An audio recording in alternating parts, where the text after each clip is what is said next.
Well, no one can accuse me of being a stick in the mud, but I have to admit that last year, what with all that rain, I did on occasion get very close to being stuck in the mud. And I've decided that this year, that's not going to happen. I need a motorhome that I can just get into, switch the key on and drive off, no matter what the weather. And I think I found just the thing. Here it is.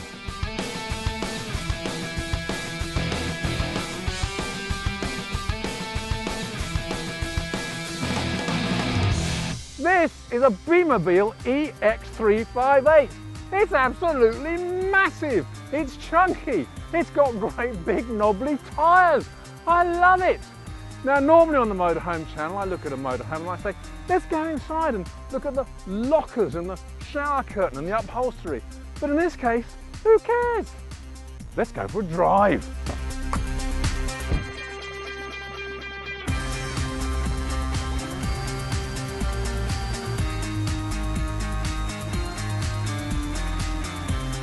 We're off! Oh! This is no Ducato, this is no Peugeot Boxer, this is an Iveco Daily, just like my Leica actually, but actually very, very different. It's got a 3-litre engine which develops about 170 brake horsepower, it's permanent 4-wheel drive, it's got a 6-speed gearbox with a total, when you take into consideration the low gear options, of 24 forward gears and 4 reverse gears. 4 reverse gears, imagine that. I can't believe that I'm actually driving a motorhome. I'm really high up off the ground and I'm on ground that normally I would steer clear of by a mile. It feels really comfortable. Actually, it is very comfortable. There's no bumping about, and the steering is as light as on my motorhome. It feels great. Look at the dashboard, all these flashing lights. What they are is, well, this set of lights here is for the differentials, the 3 diff locks, and then down here, these switches down here, one of them is for the additional fuel tank. There's a 150 litre fuel capacity. And then there are 2 little switches down here for the additional lighting on the top. The price of this vehicle starts at around £100,000, and then you can add all sorts of extras as you feel are necessary, and of course depending on where you're planning to go. But the basic vehicle is really 4 seasons ready. It's very well insulated, and it's got everything you need to just get in and set off on your very own expedition.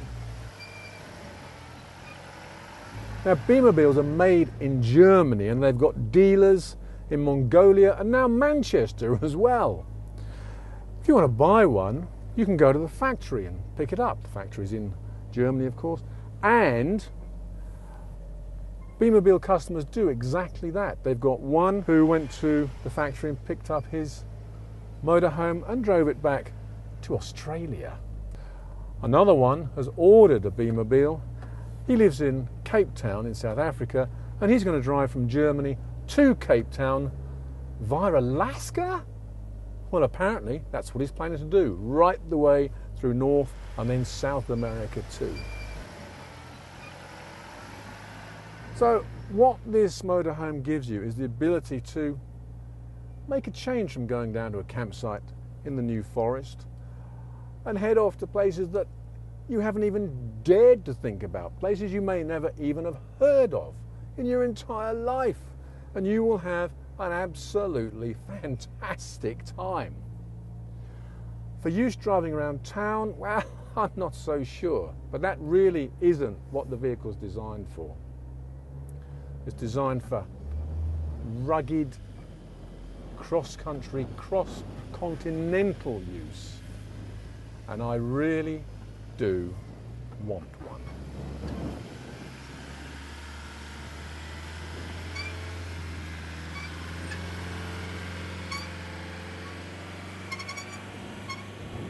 Well, that was lots of fun, but I'm exhausted. I need a nice cup of tea and a slice of toast. Unfortunately, There's no facility for making toast, but you can have an oven put in right here if you ask them to do that. Other cooking facilities are 2-burner gas burners there, a sink and a fridge. Now this fridge is interesting. It hasn't got gas and it hasn't got a 230 volt option. It's 12 volt only. But that doesn't matter because where you're going it's going to be very sunny indeed, and the solar panel on the roof is going to be able to put plenty enough energy into the batteries to power the fridge. This is the seating, the living, the dining area. There's not a huge amount of room, but there's plenty enough for 4 people to sit round here comfortably. There's nothing flashy in here. It's all very plain. The fabrics are plain. The table is plain. But it's very, very solid. This is really good quality woodwork, and it's put together by proper cabinet makers. The windows are great. Where you're going to go, you're going to have fantastic views, giraffes and rhinoceroses and all kinds of things. If you want to, you can have the windows reinforced to resist attempts by people with sledgehammers to get in, which I think is very comforting. After a hard day driving across the Sahara Desert, you're going to want to have a shower, and that's no problem because there's a 100-litre freshwater tank on this vehicle and a very nice shower. And don't worry, this isn't a shower curtain, it's a towel. There's a reasonable sink and a nice window so you can keep your eye on the giraffes as you're washing or shaving yourself. And one thing that this motorhome may have in common with your motorhome is that it's got a Thetford cassette toilet. Well, I've had my shower, it's time to go to bed, but as you can see in this vehicle, even getting to bed can be a bit of an expedition. Fortunately, they've thought of this. Some very cleverly designed steps, not Russian steps. And there we are, plenty of room. But I don't want to go to sleep, I want to go for another drive. Oh yes, I really am getting the hang of this. This is absolutely great. I can go anywhere. I can go down, into third. I'm in third gear going up a muddy hill. What about that? There's a really sharp corner here. I'm still in third. I'm speeding up. This is fantastic!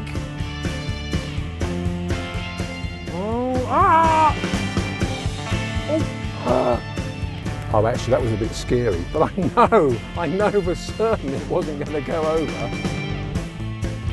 Last one to Timbuktu's a sissy!